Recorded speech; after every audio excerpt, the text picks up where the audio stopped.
Hello, and welcome to another installment of the NBA Files.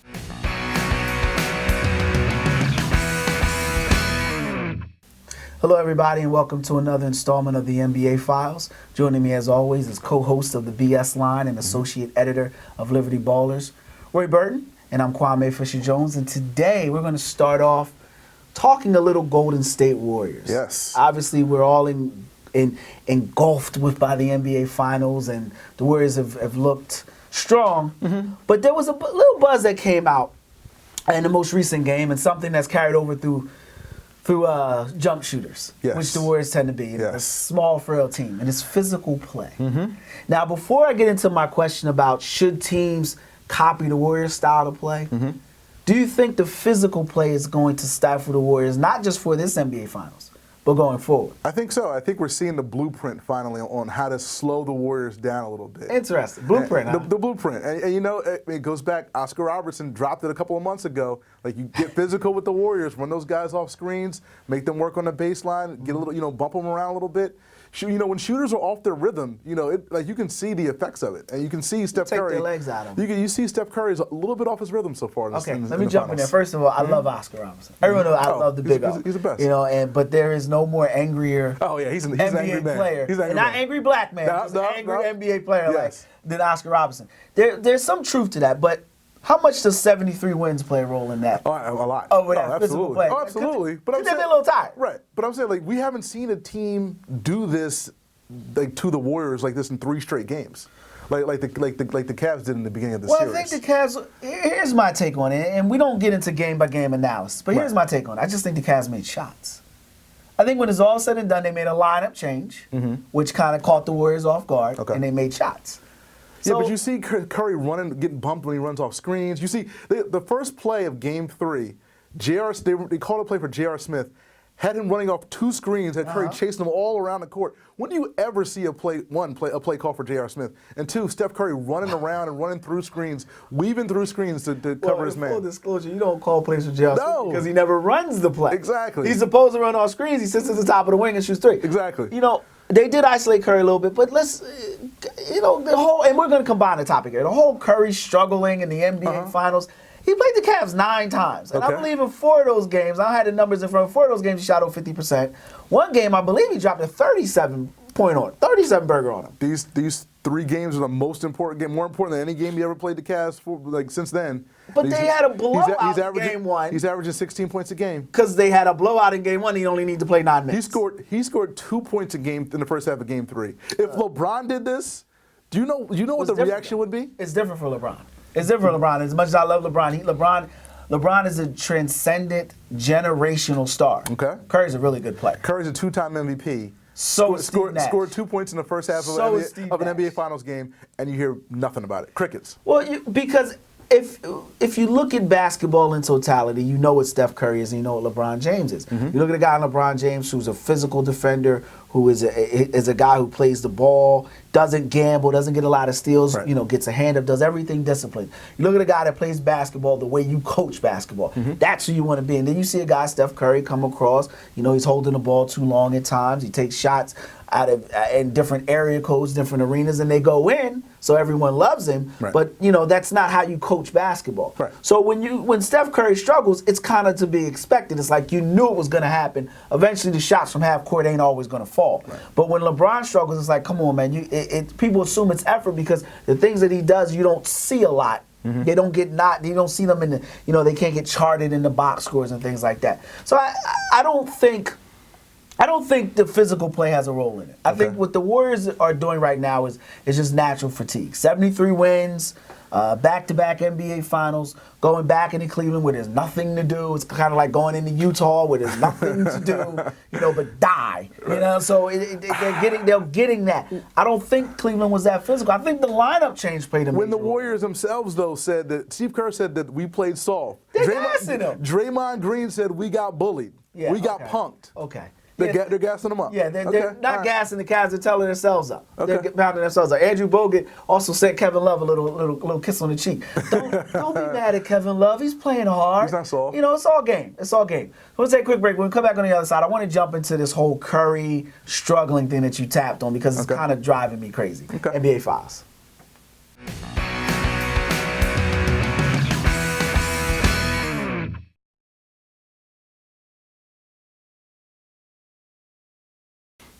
Welcome back to the NBA Finals. Roy Burton, Kwame Fisher-Jones. The NBA Files. Roy Burton, Kwame Fisher-Jones. And before we went to break, we were talking about the Warriors, and you hinted at Steph Curry kind of struggling. Mm-hmm. I take umbrage with that. Okay. I take supreme umbrage with that. And I'm going to tell you why. All right. I don't see a guy that's struggling. I see a jump shooter. I see a sleight of hand, but frail of body, guy who dominates the ball. Mm-hmm. And natural fatigue. And a defender in LeBron James who's hell-bent on putting a body on him, and not just putting a body on him to wear him down, but to put a body on what you do with a jump shooter, take his legs out. Okay. I don't think he's struggling. You know, I used the statistic before, 4 games, he shot over 50%. I don't think he's struggling. I just think that it's kind of like sometimes the man across from you is just doing a good job. So he's faced against a better man, the other man on the other side of the. Okay. At times, I think he's winning that battle. Okay. I don't think he's struggling. You understand what I'm saying? I think I hear at times, I think LeBron is just winning that game in that round of checkers. I hear you, but again, the numbers just bear out the fact that Curry is struggling. The starting lineup of the Warriors are struggling, and I think it's just the Cavs just being more physical with this team. I mean, Steve Kerr's asking Steph Curry on the sidelines during Game 3, "Are you okay?" There's something noticeably wrong with off. I don't want to say wrong, off with Steph Curry, and I don't think it's just LeBron harassing him for 35 minutes. I think it's easy to say something's wrong with him because the shots aren't falling. I mean, let's look at this realistically. Okay, so they won 73 games. Right. All right, they went, and I believe Curry played mid-70s, probably about 75-ish, 74. So he played the bulk of those games. I know Draymond Green played in every one of the 73 wins. Yes. Okay, they're playing against the Cleveland Cavaliers team who rested their players during parts of the season. Mm-hmm. A team that went 10 straight through the playoffs to start off. Mm-hmm. So they were a team that didn't have to go 100. Right. Now they're going 100. So I wouldn't say they're physical. They're just, at some time, you have to tip your hat and say, that dude's just better than me at that moment. Okay. I don't look at the Warriors and say they're struggling. I think that Cleveland's doing a better job defending. And you're talking about a guy, LeBron James, who is one of the best defenders this generation has seen. Absolutely. I mean, this is a guy that ball denial. You know what I mean? Right. That gets his hand out. Right. That hedges on screens. He does everything he's always been down in a defensive position. Mm-hmm. This is a guy who does everything you see because it's not steals, Right. because it's not blocks. People don't realize how don't see great it. of a defender he is. He's not good. He's great. You think Michael Jordan was a good defender? Watch Scottie Pippen when he defended bigger guards and small. Mm-hmm. The footage of him banging Mark Jackson. Yeah. He nobody'd seen that before. Right. And Scottie did it naturally. Right. You watch this guy defend. That's what's wrong with Steph Curry. Steph Curry was lighting people up before LeBron got in the building. Right. So I think you got to give a little bit of love to LeBron. All right, I hear you. I get you. And it's funny because we're saying, and I agree with you, LeBron is a fantastic defender. He's doing a great job on Stephen Curry. We're saying all this about LeBron and the Cavs and Stephen Curry struggling or whatever.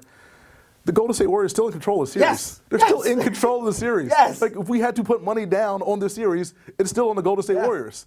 So how can you say he's struggling? He's struggling, because I guess the he's not expectations. giving you 40. The expectations are so high. Like Game 7 of the Western Conference Finals kind of set the bar high for what we expect now from Stephen Curry in big games, and he hasn't given us that at the beginning part of the finals. So now he's struggling. And I actually think Klay Thompson turned that Game 7 around. Mm-hmm. When you watch the tape of it, you watch that moment. I think it was in the second quarter where he scores 7 straight points, 9 points, and they take the lead, and then they never turn back. But it's interesting that we talk about defenders, we talk about generation, because there was a comment made. Mm-hmm. And before we go into it, we got about maybe 2 minutes left. Okay. The Showtime Lakers have questioned Yes.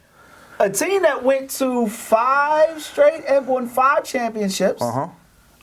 3 were the Showtime Lakers, I believe. I think Magic won 2 that weren't the Showtime. It depends. It depends on how you define the Showtime Lakers. I would say the Byron Scott Lakers. Okay. The Byron Scott Lakers. Okay. They won 2 or 3 titles. Right. But they went to at least 4 NBA championships. Right. Because Magic in his career, now, Polly on this, played 13 seasons. 11 of those seasons he played for either a Western Conference title or an NBA title. But Michael Jordan's a better player. Michael Jordan's a better player. Any shot that they have a chance to play against the Well, let's run it back a little bit. Like when the comment was first posed, or the question was first posed, Draymond Green gave a very judicious answer.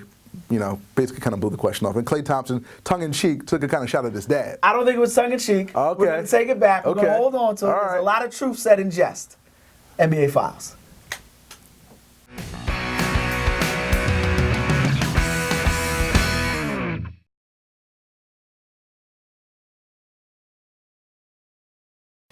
Welcome back to the NBA Files. Will the Showtime Lakers lose a game? I'm not even gonna say it's serious. I'm not gonna insult them. Would they lose a game to a Draymond Green center? Are you telling me Andrew Bogut, 40-year-old Kareem, 50-year-old Kareem? Kareem won the Finals MVP in '87. Who's guarding Kareem? Nobody's guarding Kareem. Well, Bogut is guarding Kareem. And it's interesting statistic that somebody threw out. Bogut is the highest drafted player on that team. Yeah. How I crazy never is that? thought about it, but he is. How crazy is that? Yeah. Wow. Dude, could you imagine what Kareem, James Worthy? James Worthy would cook those dudes. James Worthy would shoot he shot 59% one The playoff man that run. invented the spin move. It's The man that invented the spin move. big game James for a reason. I mean, the man played I think the Lakers might lose a game only because again, if we're because there's two different styles. So I mean, if there's a They don't lose a game. I think it was a game. I don't think they lose a game because they can beat them 4 different ways. But First of all, you have the Warriors who can shoot from the parking lot. Okay, but the Lakers played in an era where everybody shot well. But nobody shot threes like that. It's a different game. The 3-point shot wasn't implemented at that point. But you had guys that shot habitually. You had guys that shot 50%. You had guys that shot 90, 80, 60 or 90, 80, 50, where you shot 90% from the 3-point line or 90% from the foul line. Oh, 50, 40, 90? Yeah. You had those guys they grew on trees at that point. Right. Mark Price, Del Curry, Del Ellis. You know what I mean? Lafayette Lever, Fat Lever. You had so many dudes that you won't even think about. Rolando Blackman, Derek, that just come pop in your head that could shoot the lights out. Mm-hmm. They got Draymond Green. I'm serious. And any coach worth their salt is going to look at this team and simply say, you know what? We're going to make Draymond Green beat us. And not by shooting threes. We're going to make Draymond Green put the ball on the floor. Right. Here's a novel idea. We're going to make him pass. I've never seen the man complete a pass. I've seen the man shoot a three-pointer. I've seen the man rebound. Never seen him make a pass. Make him put the ball seriously. Put Tristan Thompson on him. Stop double the ball. Put Tristan Thompson on him. Make him put the ball on the floor. Mm-hmm. Steve Kerr had a quote. We're going to transition in a second. But Steve Kerr had a quote about Draymond Green, which if I'm Tyronn Lue, I'm sitting there like, okay, thank you. He said the worst shot he saw him take was the free throw shot, where he put the ball on the floor. Right. And your head coach just said he didn't want to see you put the ball on the floor. Me think that's what I'm going to do now Exactly. if I'm playing the Warriors. So, yeah, I was insulted, even if it was tongue-in-cheek. It was tongue-in-cheek. I was insulted. It was like telling me Michael Jordan's going to come back at 50. Or Charles Barkley talking about what it takes to win an NBA title. It's insulting. Everybody's a prisoner in the moment, though. They see the team, they're like, can they beat the Showtime Lakers? Can they beat the Bulls? I mean, we could run down the list of dynasty teams that they can't beat. I mean, they just can't compete with a bunch of recent teams who won titles. I think that they could beat. If I'm thinking of a dynasty team, I think they give the Spurs. I think they give the Spurs a run. The 3 for 5 Spurs. I think they give the Pistons a run. The Isaiah Thomas Pistons. I think they give them a run. I think they give them a run. Not at all. I think they give them a run. Not at all. Bill Laimbeer. But the other teams, I think they give Bill Laimbeer a run. No, I don't know if they win a series. I don't think they win a series. I don't think they would give the Piston 5 conference title Pistons a run. With the Chauncey Billups-led Pistons. No. Chauncey Billups? I don't know about Chauncey Billups would put an elbow on Steph Curry. Because Chauncey could run all day or rip. I would love to see Rasheed Wallace and Draymond Green. Love it. I would love it. Rosh Wall would give it to him. I know. Rosh Wallace would give it to him. I know. That's what the Pistons did. They did the step out 3. Ben Wallace rebound. Who are you going to have stopping Ben Wallace rebound? You got nobody. Now, that, and he would have 30-plus rebounds because he wouldn't be able to get out and defend anybody because his calling was shot blocking. He wasn't a good on-the-ball defender. Yeah, I said that. He wasn't a good on-the-ball defender. So, yeah, they would have their way with him. They would have their way. Yeah, they'd have their way with him. Because Rip could run all day with Steph, and Steph would have to run all day with Rip. Absolutely. And Clay's your best defender, so you got to put Clay on Chauncey. Right. So at that point, now you got Steph Curry running against a guy who made millions off of a mid-range jump shot. Right. So yeah, no, I think the Warriors are good, but I don't think they're back-to-back. I agree. greatest team of all time. I agree. I definitely, now speaking of good and overrated, overvalued, Yes. Kevin Durant's free agency.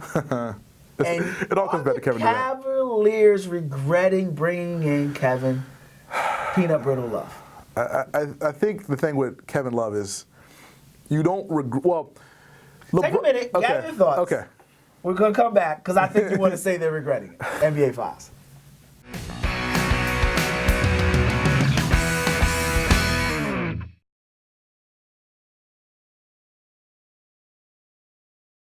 Welcome back to the NBA Files. Roy Burton alongside my esteemed co-host, Kwame Fisher-Jones.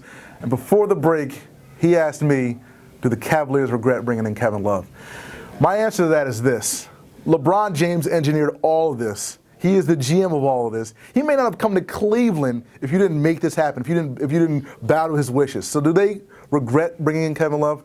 I don't think so. I think it was a bad move anyway. You're lying to I think it's a bad move. You're trying to convince yourself that that's a good price. If LeBron James, if they said we're not going to make that deal, LeBron James doesn't come to Cleveland. See, that bothers me. He doesn't come to Cleveland. People always use that as an excuse. Well, he's had to make that move because it's, dude, I get paid to make this. My family eats off my decisions. So you're not going to come, if you want to come in and talk about tiddlywinks and peanut butter and jelly sandwiches, I'm going to tell you no. And we're going to work through it as men do and we'll move forward. Bringing in Kevin Love when you had Pau Gasol sitting there, when you had Andrew Wiggins, you make that Lakers deal, you get Pau Gasol, and you may even bring in a guy, and even though he was well past his prime and, they had traded him, whatever have you, maybe a guy like Derek Fisher, but you bring in Pau Gasol, maybe even package a deal and you bring in another player from the Lakers, get their number one, but you bring those guys in because you're winning a championship. And you can't ask a novice to tell you how to get it done. If a guy's never been there, he can't tell you how to get there. I don't disagree. Forget titles. Kevin Love's never been in the playoffs. But I'm telling you, LeBron James would not have had that SI I'm coming home article. Damn. If I'm the general manager, and I don't even know his name, but if I'm the general manager, if you're Dan Gilbert, if you're the owner, because you sign off, you have the ultimate power. You know what? If you're Dan Gilbert, it's not his decision. You cut me a check to make these decisions. LeBron, you dribble a basketball. That's what you do. You spin record. You dribble basketball. I do free agency. We'll sit down like men over some Chinese food, some sushi, whatever, and have a discussion. And I'm going to tell you, look, the man's never been in the playoffs. Plays in a conference where they average out maybe about 10 to 15 possessions more than our conference. He pads his stats that way. He comes to our conference, he's going to be a 15-9 guy versus a 20-10 guy. And I think that's what he is, about 15. 16 and 10. 16. So yeah, that's not going to translate here. We play in a conference where we have stretch fours, but not only that, to win the title, these are the teams that we play. And none of them are going to struggle defending Kevin Love. Conversely, Kevin Love is going to struggle defending them. Right. Bring in Powell, champion on every level. And then LeBron, Trust me, LeBron says, you know what? I'm staying. I'm staying in Miami. Okay, do that. Do that. Chris Bosh has got tenderness in his knees.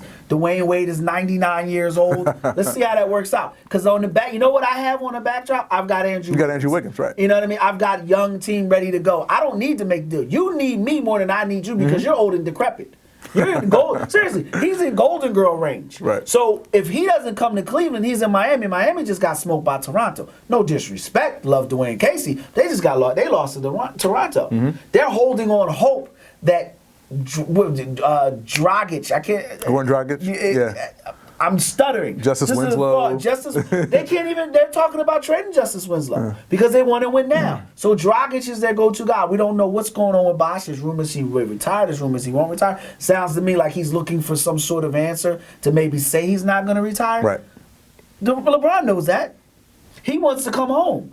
Let me do what I do. Don't tell me that you know my job better than I know my job. I don't come down to your huddle and tell you go left. Right. So, that premise drives me crazy because I don't believe that. And I believe you're right. Okay. But I believe that that's how men are built. On decision making and having that and not being afraid of having that false expectation of real to say, I don't want to lose LeBron. Damn it, if you lose him, he was never there anyway. Let me ask you a question. Let's kind of just circle back on this. Let's say they don't make the deal. Let's say they don't bring in Gasol. Let's just say they draft Wiggins and this is their core, the Wiggins, Irving, LeBron core. They make 2 straight NBA finals? No, but they're there this year. Okay. They're there to shoot. I agree. Because I think, and I'm not a big Andrew Wiggins guy, but I think Wiggins, I always say, who does he remind you of? He reminded me of Jerry Stackhouse, and I thought Jerry Stackhouse was a good number 2, number 3. I think Wiggins would have fit there fine. I think they would have been a high-flying team, and they would have gotten a point guard, which would have allowed LeBron to play less minutes and have to handle the ball less. You know, when you add J.R. Smith, you want to win now, right? And you don't win now with Kevin Love. So we're gonna take a quick break. You know, we're discussing Kevin Love and what moves he should have made to stay there. NBA Files.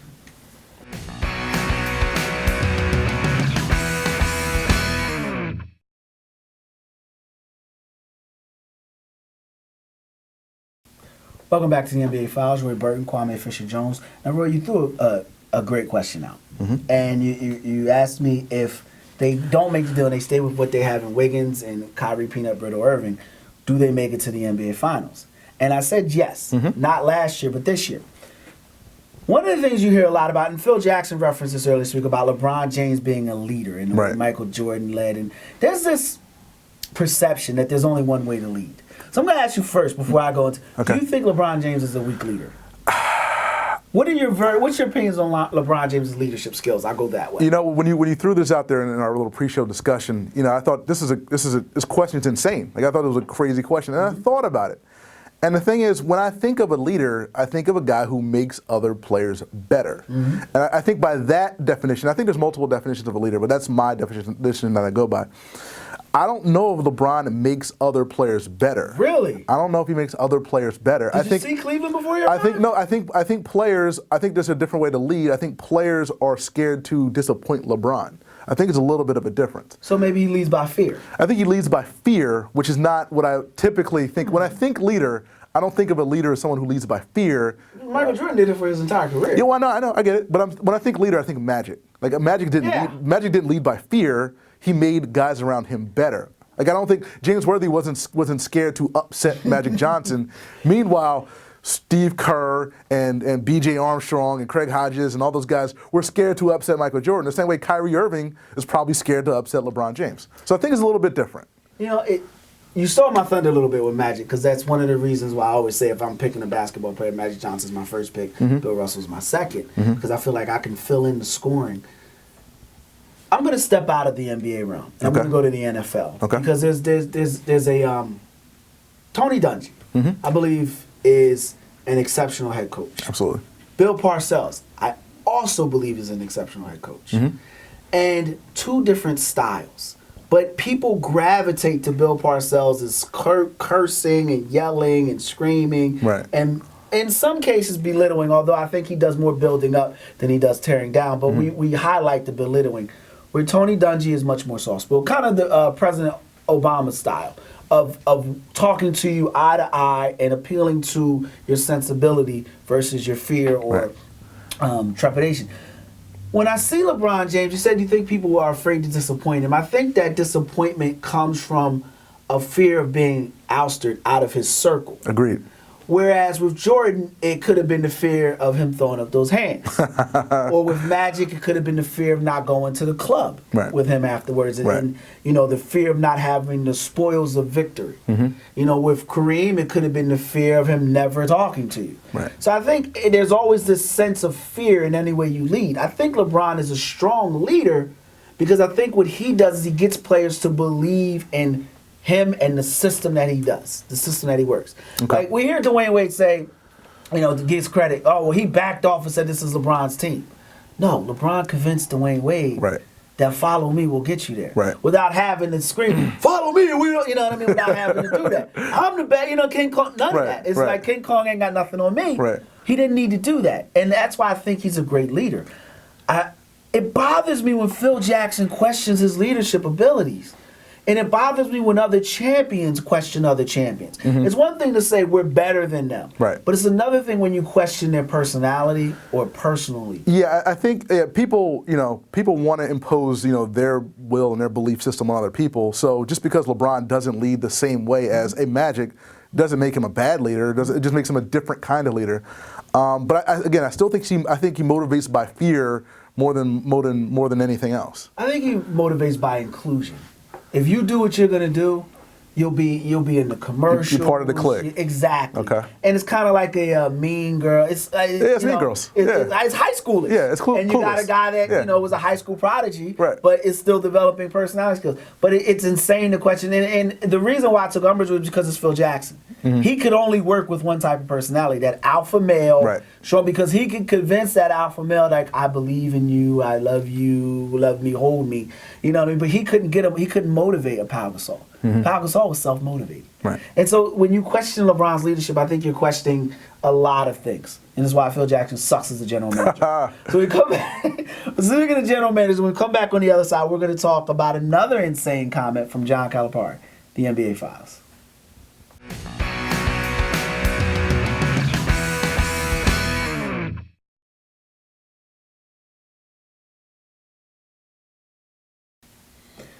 Welcome back to the NBA Files. We jumped from one insane comment from one guy who benefited from having talent in Phil Jackson to another insane comment that insults your basketball knowledge by Kentucky head coach John Calipari. Yeah, I said it, John Calipari. Okay. It's insulting. Insulting. Okay, I'll ask you. I'll just read it. I'll read the statement. John Calipari, University of Kentucky head coach John Calipari, believes that Jamal Murray should be the Sixers' #1 pick. #1 overall pick in the NBA draft. Guy of which you're going to hitch your wagon to. Over Ben Simmons, over Brandon Ingram, the #1 pick in the draft. And over Buddy Hield.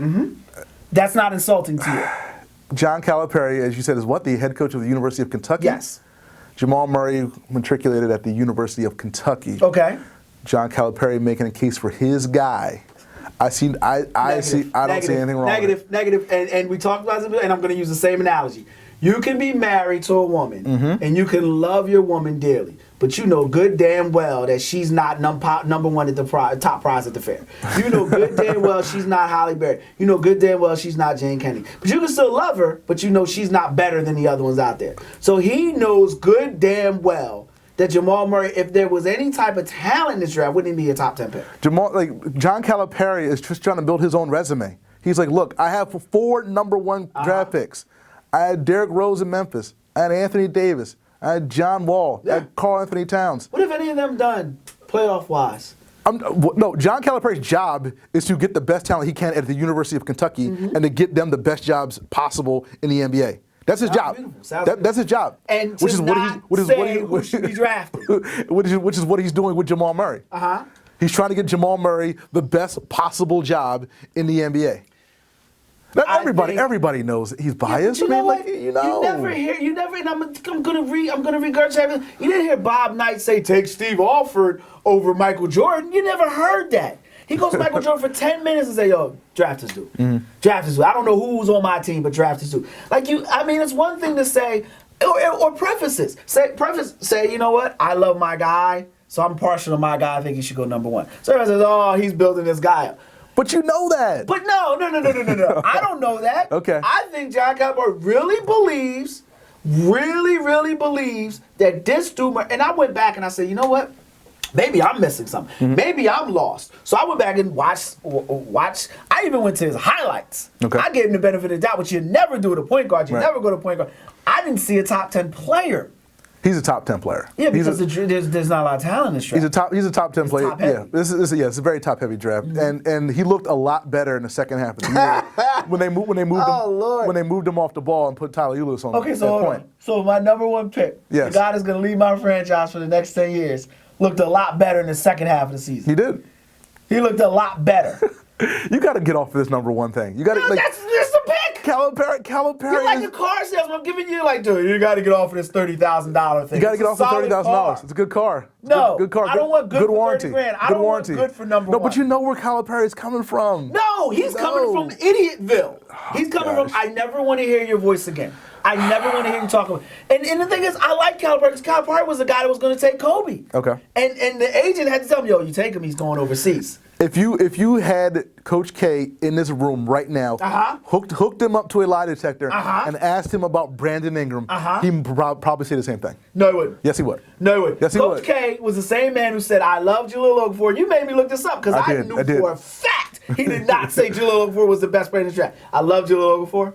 Greatest kid I ever coached. Never did you say he should be #1 pick in the draft. Never did he even hint or insinuate he should be #1 pick in the draft. What did Cal do to you? Like, It's not. like, You know what he did? He made a stupid comment when I asked him a question. he was asked a blatant question, and he made a stupid comment. And I never want to hear from him again after that comment. Pat your guy on the back and be seen and not heard from the rest of the family. You know what else he did to me? Yes. That drives me crazy. He gets all this talent. Nobody's doing work in the NBA. Yeah, Carl is out, number one, blah, blah, blah, blah. I want to see one of these dudes lead a team to an NBA title. Okay. That's what I want to see. All right. I want fair. to see That's that fair. talent grow, not just at Kentucky. You know what I mean? I want to see, and he's doing. I'm going hard on Cal, but he's doing a great job as far as getting these kids to graduate. Absolutely. Getting these kids to go to class, even if they don't want to go. He's getting them credit. But to tell me a guard that struggles to get his own shot against Davidson, against a rec league player, is the number one pick in the draft. A guy who struggles to go left or right against junior varsity players should be my first pick in the draft. Man, get the hell out of here. Coming back on the other side. Or you know what? I want to talk. We're going to stay with the NBA draft. All I right. want to talk Ben Simmons going to Nike. Yes. And I want to talk about players skipping in the Olympics. NBA Files.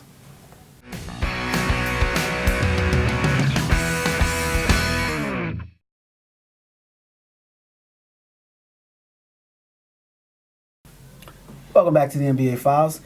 Kwame Fisher, Jones, Joey Burton. News came this week in the NBA circles, and it later broke nationally, that LaMarcus Aldridge has decided to wash his paper plates instead of take part in the Olympics. Klay Thompson also decided that he's going to paint Aisha's toenails or find something else to do with his free time other than provide free labor for the United States of America. That's what it is. That's what it is. They get paid. They get paid. They get paid $12 for meals? They get paid. Okay, so then we'll jump right into it.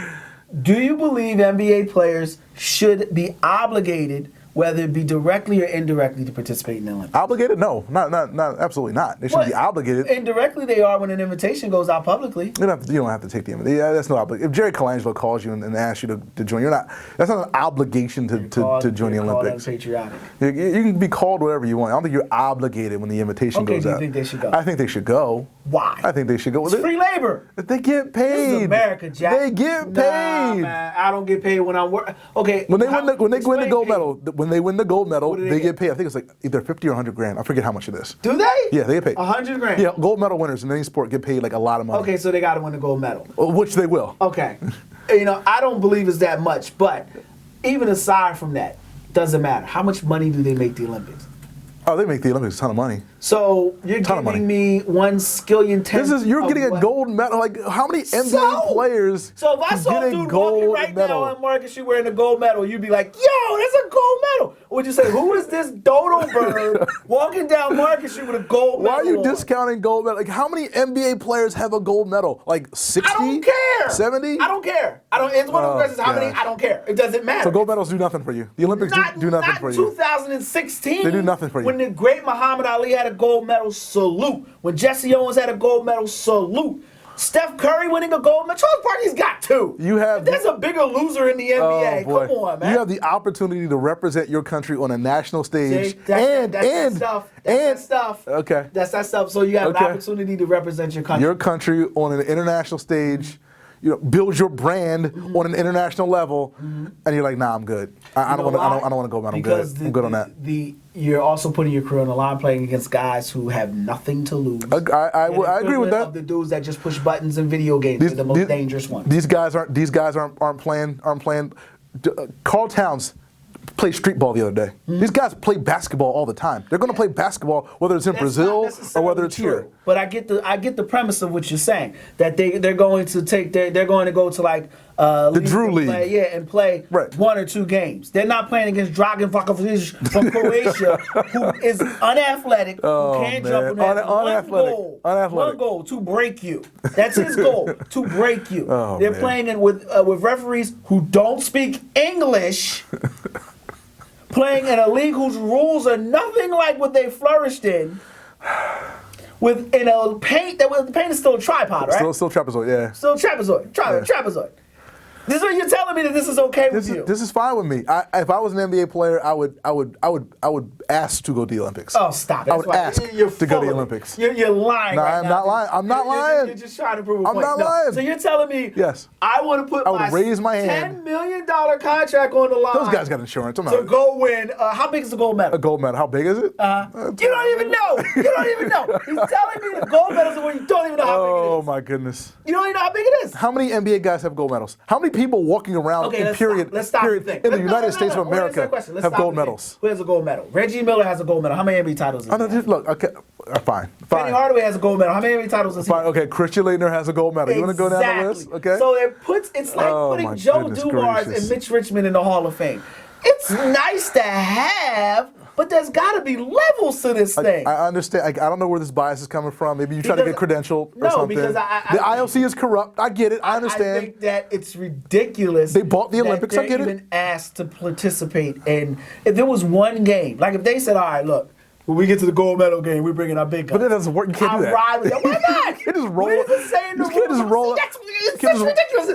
It's so ridiculous. So when you're telling me I'm in the gold medal game and I can't bring my best guns out, you can't just roll out your squad because that's not how it works. Well, okay, why not? Because those are the rules. What rules? Wait, the Olympic rules. What rules does it say that I can't put my best? You have to have a roster of certain guys set before the Olympics. You put all of our best. You know what? But you can't. New rule. Oh New boy. rule. Oh you boy. Put your best NBA players Which on the they roster. did. All of them get DNP-CDs until the gold medal game. Then you bring all those dudes out. No, but then they got to play. You can only put like 16 guys on a roster, whatever the number is. Yeah, but you put the 11. You put our 6 best players in the country. And at the other, you don't know. You pick. And don't play Durant. Jamal Murray on the list. Apparently, he's the number one talent. You put Jamal Murray on the list and let him go overseas and play. Oh man. No, I say it in jest, but I'm so sincere right now. I don't think that you should approach a guy whose livelihood is based on playing in an NBA game to go win a gold medal. So you think these guys feel obligated? Jenner has a gold medal. You think these guys feel obligation yes, I do. to represent our country? Because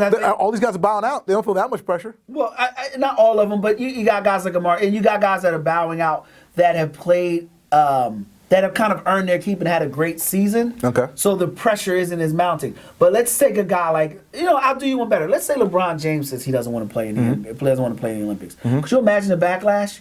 I don't think you get a backlash at all. I don't think you get a backlash. That man's played in 6 straight finals. Exactly. So it would warrant him saying, I don't want to go get a gold medal. Right. Per you is up there, having a child NBA title gold medal all on the even kill. But, he shouldn't. He shouldn't even be broached for the topic. You have to invite your best guys. You throw the invitation out. If he doesn't go, he doesn't. Send Nerlens Noel over there. You think he's a good player? Why can't we send him over there? Oh man, why can't we send our B-list NBA players over there? I need to find out what your beef is with the Olympics. I think it's ridiculous that they're asking because it is free labor. Even if you want to say they get paid, and I don't think it's $100,000, but even I think it is. But whatever. Yeah, let's say it is $100,000. For the sake of argument, let's say it's $100,000. Even if it is $100,000, that doesn't pay anything for the wear and tear on their bodies, for the cost that they have to pay to keep themselves in tip-top shape. And for what they're putting on the line, I think it's ridiculous. So what should they do? What should USA basketball? I'm gonna make you Jerry Colangelo. What should you do to get talent to college guys? No, Semi-pro guys? And that's a great point. I think you have a team. I think you create a team of either college players or B-list NBA players to send over there, and you let them practice the same way you practice, and the same way you build any other team. I think you create that team and say this guy's also part of the Olympic team. Okay. But I don't think you ask the top creme de la creme players to go over and play against dudes who have one goal. Their life is it's a great point. LeBron James will never know who the center is for Greece. Right. This dude for Greece will have a VHS tape of him throwing an elbow at LeBron James. Right. Or him stripping Dwayne. It's the highlight of their lives. Absolutely. So it's not worth it. It's not worth it. You lose everything and gain nothing but a gold medal. Which you don't even know how big it is. It doesn't matter how big it is. It does. Gold is done by weight. Weight for gold. We buy gold. It's done by weight. It's the greatest sporting accomplishment a man can a person can have. The greatest accomplishment. What's a better sport? What is a better sporting accomplishment? What is that? NBA titles. A singular sporting accomplishment. Winning Super Bowl. It's bigger than a gold medal. Damn right. The Super Bowls every year. Every year there's a Super Bowl. Okay, it's not my fault they waited Super Bowls 4 years to get it Super together. Bowls every single year. They lodged our athletes in a place where they didn't even have clean water. See, then you laugh. You can't drink water for 3 months. You can't drink, but you know what? You get a gold medal. Oh boy. You can't drink water here. You can't flush the toilet. You don't speak English. They're gonna do what they did last time. I think they did this last time. They're gonna put them on a cruise ship and they're gonna let them live on that cruise ship. So you're on a live ship. in lap of luxury. You know. Sign me up for that. I want to be at sea, like I'm in the Navy for 3 months to win a gold medal. I'm glad gold medals don't mean anything. I don't even know why we even send the whole team to the Olympics. Have you ever seen a gold medal? I've seen a gold medal. You've seen a gold medal? I've seen a gold medal. That's, but you don't remember how big it is? It's like, it's whatever. It's big. I saw it in the museum. You saw it in the museum? Yeah. From what player? What athlete? I don't remember. But I saw exactly. That's my point. You don't remember how big it is and you don't know what athlete, but it means so much to you. I'm insulted at the premise that these guys have to make a statement. I'm not. And LaMarcus Aldridge backed out because of his finger. His finger. Come on, man. I love it. I'm waiting for the next guy to back out and say my ankles are sore. There's going to be ankles. I mean, a lot of guys are going to back out because of Zika. That's where I thought you were going with this. I thought you were going with this. They can have Kyle Lowry. You don't like Kyle Lowry. I like Kyle Lowry. I think he's a great Olympian. I think he's a great Olympian. I think he's worthy of a gold medal. We got another segment. Files. I want to talk Ben Simmons. Speaking of another overblown, players and sneaker contract. Okay. Do we even care anymore? I think we don't. Well, I think we do. I think we do. I don't think so. I think we do. I sure as hell don't. NBA Files.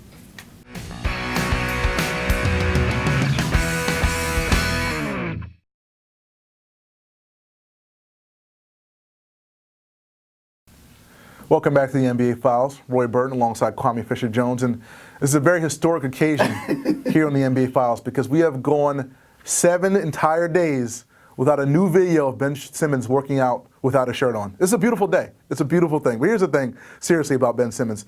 Ben Simmons signed a 5-year deal with Nike this year. He is going to, won't have his flagship shoe yet, but soon, if all things go well, Ben Simmons will have a Ben Simmons edition out on the streets. And Mr. Jones, let me ask you a question. Do shoe contracts matter anymore? No, I don't think they do. I think it's great for the players to get revenue, to generate themselves. But I think that shoe contracts no longer matter.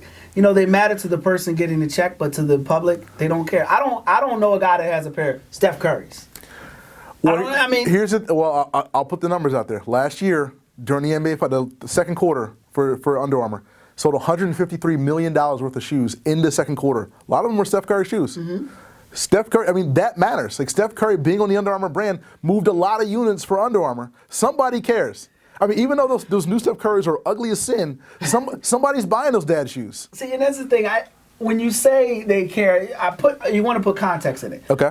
They say there's many people brought them, but how many were pushed out? And that's worldwide numbers. That's worldwide. So, you look at, for instance, Jordan. Jordan does, 2 billion shoes a year? Mm-hmm. Steph Curry sold how many? They're paying Steph Curry $4 million a year. Ask you, how many shoes did he sell? Under Armour sold $153 million worth of product in shoes in a quarter. Versus 1 quarter. Jordan and we can't compare Jordan and Curry. My point. At that point, it mattered. The Jordans the sneakers. When the first Jordans came out, they were banned from it. It was like, yo, he had shoes that are banned. This dude is nice. He's so different. Right. Then you had everybody running. Isaiah Thomas signed with Asics. Karl Malone had LA Gear. Right. It mattered. Like, yo, I got to get my shoe deal. Uh-huh. Now, I don't think it matters. Like, I don't know anybody with the Kyrie Irving. Kyrie Irving's got a shoe deal. Kobe's got a shoe deal. Kevin Durant's got a shoe deal. Harden's got a shoe deal. It goes on and on. It's like everybody gets a shoe deal, but they're not doing anything on the court. So it doesn't matter that. I still don't understand. Like, if it didn't matter, then why are people throwing $30 million a year at Kevin Durant? Because you don't want to be the guy that says, we didn't sign this guy. Like Steph Curry was initially supposed to go to Adidas. He was supposed to go to Nike. He was supposed to go to Nike. Right. I know it was one of them. I thought it was Adidas, but he's supposed to go to Nike. Backside deal doesn't go. With Simmons, and we'll tie it up with this. With Simmons, it just seems to be another spoil of victory without having anything without being victorious. Mm-hmm. That's why I say it doesn't matter. You lose credibility when you give it to a guy that hasn't done anything. And I reference Karl Malone, LA Gear. Right. It's like, yeah. It used to be something special. Exactly. Now it's just like every dude gives you an NBA. Terrific. We're going to give you a shoe contract. Alan Candy, what did he get? Like Puma. You know what I mean? Right. Like, it goes on and on. So that's it for this edition of NBA Files. Make sure you check us out every Tuesday, 10 p.m. on Channel 22. We will be back next week with more great NBA news and insight. For Roy Burton, I'm Kwame Fisher-Jones. We appreciate your time and your ear.